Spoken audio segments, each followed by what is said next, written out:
I want to shift gears and move on to another topic we had some questions about here. And it's sticking with the theme of impact, right? And visuals contributing to a bigger impact. I want to explore what we've kind of dubbed in ImageThink's marketing the productivity pipeline, word to picture to action. I speak about this a lot whenever I'm trying to scope engagements with our clients. And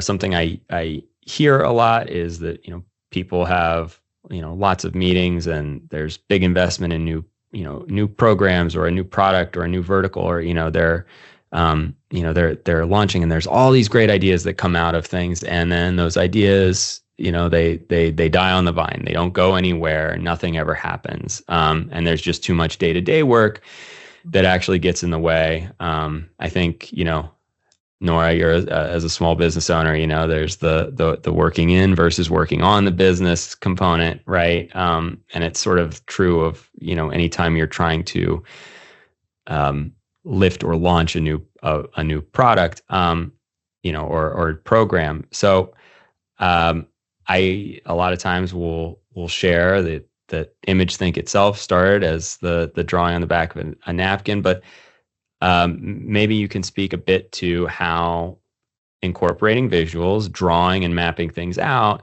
can help visually connect and take the abstract, the ideas, these great brainstorms you have, and turn them into action. Actually get boots on the ground, things moving.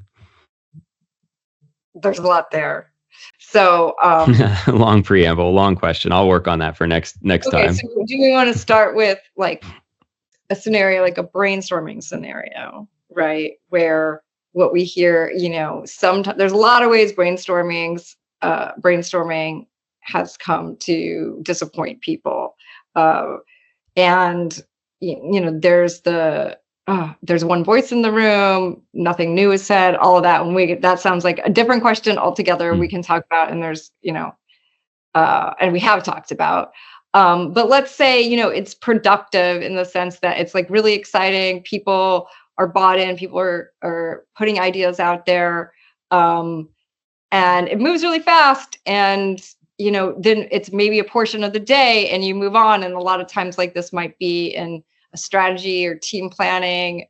And then, like you said, the meeting's over and we're back to the next day. So in a typical situation, is there someone who's taken notes? Can you read your colleague's handwriting on the whiteboard? Like, was it all done in like a dried out green marker? Was there someone who is the note taker and you're, waiting for them to send that out to everybody else, or kind of cull through a million sticky Post-it notes that aren't that sticky and have fallen all over the place, right? So part of it is just the logistical problem of that getting synthesized and put out there.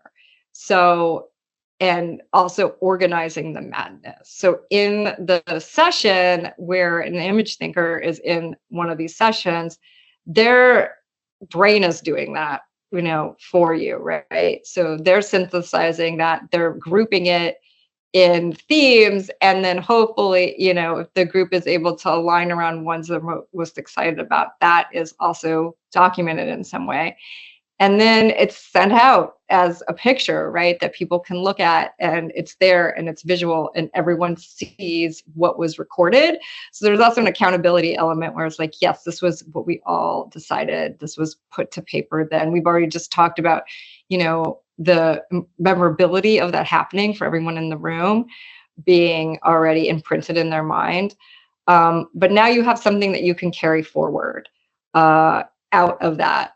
And it can be a storytelling piece as well. So in a lot of these sessions, right, it's not that necessarily just the people in the room that are going to be responsible for either deciding those ideas are going to happen or die, but also who's going to execute it. It's usually other people or people beyond them.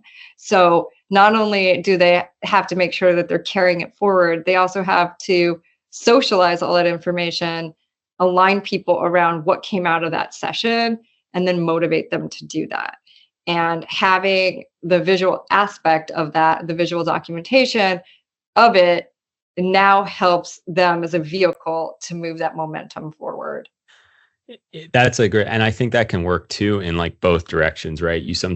We have it where it's like a team might have a team offsite, and the artifact, the visual notes that come out of that meeting, can kind of serve as, again, that, I like that term, like a storytelling vehicle, right? For leadership to say, here's what we accomplished, here's what we think, and these are our recommendations, right? And it can also work, like you say, more downstream, where it's like maybe leadership had a meeting and decided on some major, directional decisions for the organization, whether that's something entirely new and transformational, or whether it's, solidifying a kind of existing strategy. But in either case, that idea of there's you can't enact an idea without buy-in, and a huge part of getting buy-in is how well you can tell the story, right? And how well you can kind of sell the idea. So it's a great tool that kind of extends the value, right, of. Absolutely. And that is also why, as part of our process in the ImageThink method, within our own way of supporting clients, we have a reflection call after a session. To a lot of the time when I have that reflection call, besides getting to hear, which I love, like how thrilled they are with the ImageThink team in every capacity, which is great for everyone. But also, a good portion is to talk about, like, how are you using these digital versions, these image boards, these digital artifacts, to carry forward. And it depends on what kind of project it is. But that's where we talk about, yes, like, this is now a socialization tool. This is a storytelling tool. This is the way that you can then use this as a bridge to all the other people in the organization that you need to communicate or possibly enlist in the details of the session who weren't in the session. Right. And so use properly when folks really see that. And I just had a call with a client, amazing client. She's the chief creative officer of an awesome brand, was saying, okay, this went to like every regional division across the globe. And I've spoken to it, and, it's now in our communication pieces. It's now, I was really impressed. She really understood, because she's a visual thinker too, and already had, 4 different ways that this is helping her, who knew in the role, like, really talk about the creative part of this major strategy that they have, and on a global level.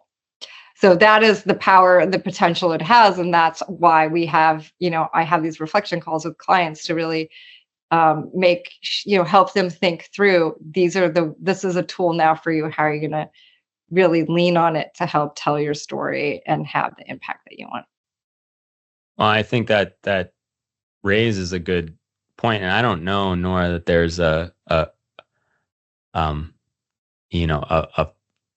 firm answer on this question that's coming, but like it does beg the question of like how it makes it a challenge to quantify the value, right? Like, there's obviously, people recognize, okay, there's a value of having someone in the room. There's a level of engagement and attentiveness and, retention. There's that in the room value. And there's, of course, the physical asset that you get, physical and digital asset that you get out of it, this image, right?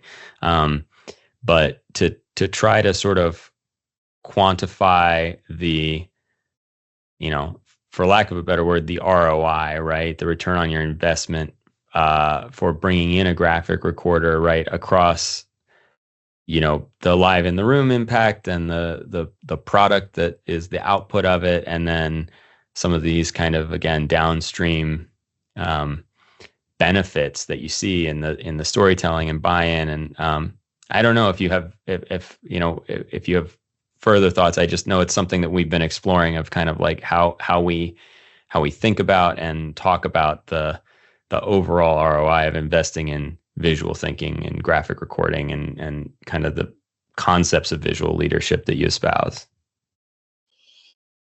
Oh, I just had a call with a professor at university around doing like an actual method study around this, start to finish, not just for ourselves, but really for the industry.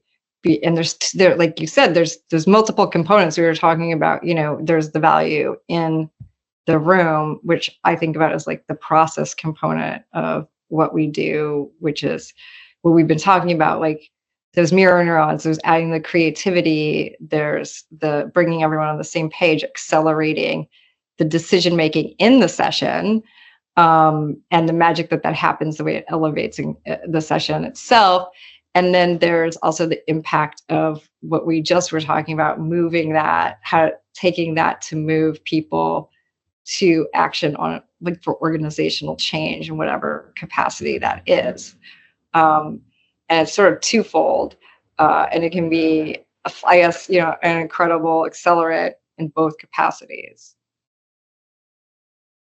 Yeah, I would love to. I mean, I hope we can partner on that, because I would love, I've always, I'm always sort of speaking to all these values, and it is like, it's just the nature of where, our specific kind of service and product falls, within our clients' needs, is that it's usually not like, right at the end process where, you immediately see the revenue impact the next day for the client, like, oh, we brought in the graphic recorder and sales were up 20% or something, so it makes it, harder to have, statistics that some people, when you're, in, I don't know, SaaS sales, or if you're selling cars, and you can talk about like statistical, metrics of why your service or product is so valuable. So I think a study like that would be, I'd absolutely love to participate, and I'd love to read the analysis. So I think we should do it. Yeah, I think so too. So with that, I will, I'll take a pass at, you guys all heard my perfect intro. We'll now do a perfect outro, where I'll say, thanks for tuning in, however you're listening or watching this, and giving us an ImageThink your attention and your time. Thank you, Nora, for your time and thoughtfulness, in, answering some of these questions we're getting, and for committing to doing this more regularly. We're going to be doing these again, over the sort of foreseeable future. In the coming weeks and months, we'll get this published. You can email info@imagethink.net with your questions that you'd like answered. You can find answers to more questions on the blog, as well as our past episodes and guests from the previous sort of incarnation of Ask the Expert. And you can also reply, subscribe, like, share, whatever platform you're encountering this on, do the thing below that says you like it and you want more of it, and, share it with others. So we'll have more as we get the format locked in and get your feedback. Until next time, I've been Sam Horvath, Chief Revenue Officer of ImageThink. I'm Nora Herting, Founder and CEO of ImageThink. And this has been ImageThink's Ask the Expert with Nora Herting.